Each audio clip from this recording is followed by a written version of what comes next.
வெளிப்படுத்துதல் வசனம் வசனமாக 7 சபைகள். மார்ச் 5. ராஜா உருவாக்குகிறவர். நான் ஜெயங்கொண்டு என் பிதாவினுடைய சிங்காசனத்திலே அவரோட கூட உட்கார்ந்தது போல ஜெயங்கொள்ளுகிறவன் எவனோ அவனும் என்னுடைய சிங்காசனத்தில் என்னோட கூட உட்காரும்படிக்கு அருள் செய்வேன். ஆவியானவர் சபைகளுக்கு சொல்லுகிறதை காதுள்ளவன் கேட்க கடவன் என்றெழுது என்றார். வெளிப்படுத்துதல் 3 வசனங்கள் 21 மற்றும் 22. ரோசாக்களின் யுத்தங்கள் என்பது 15ஆம் நூற்றாண்டில் பிரிட்டனின் அரியணையை பிடிப்பதற்கு 2 குடும்பங்களுக்கு இடையே தொடர்ந்து நடைபெற்று வந்த கொடிய யுத்தமாகும்.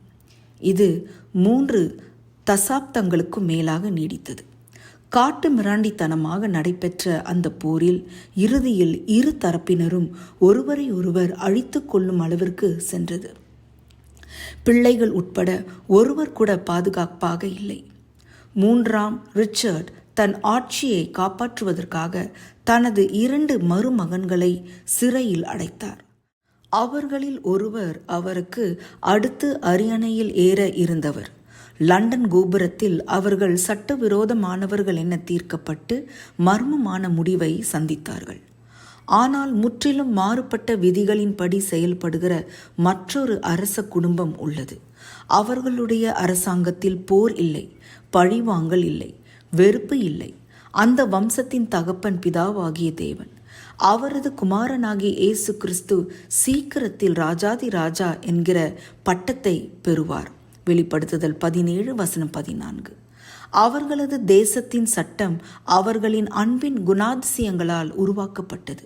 1 யோவான் 4 வசனம் 8. சீர்கேடான அதிகாரத்தால் ஒற்றை சிங்காசனத்திற்கு போட்டியிடுவதற்கு பதிலாக பிதாவும் குமாரனும் பரலோகத்தில் அவரவர் சிங்காசனத்தில் அமர்ந்திருக்கிறார்கள். அந்த ஆட்சிக்கு முடிவில்லை. அது சண்டையிட்டு பெறக்கூடியதும் இல்லை. ஏனென்றால் கர்த்தர் சதா காலங்களாகிய என்றென்றைக்கும் ராஜரிகம் பண்ணுவார். யாத்ராகமம் 15 வசனம் 18. மேலும் அவர்கள் ஒருவருக்கொருவர் நடந்து கொள்வதையும் கவனியுங்கள். பிதாவாகிய தேவன் தம் அதிகாரத்தின் அடையாளமான தம்முடைய சிங்காசனத்தை தம்முடைய குமாரனுடன் மனமுவந்து பகிர்ந்து கொள்கிறார். அங்கே வற்புறுத்தலோ போட்டியோ இல்லை. வன்முறையால் ஆட்சியை பிடிப்பதற்கான முயற்சியும் இல்லை.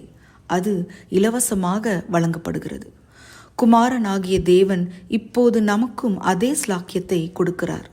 நாம் கிறிஸ்துவுக்கு உடன் சுதந்திரராக முடியும். ரோமர் 8 வசனம் 17. நாம் அவருடன் அவருடைய சிங்காசனத்தில் உட்காரலாம். ஆனால் ஒரு நிபந்தனை.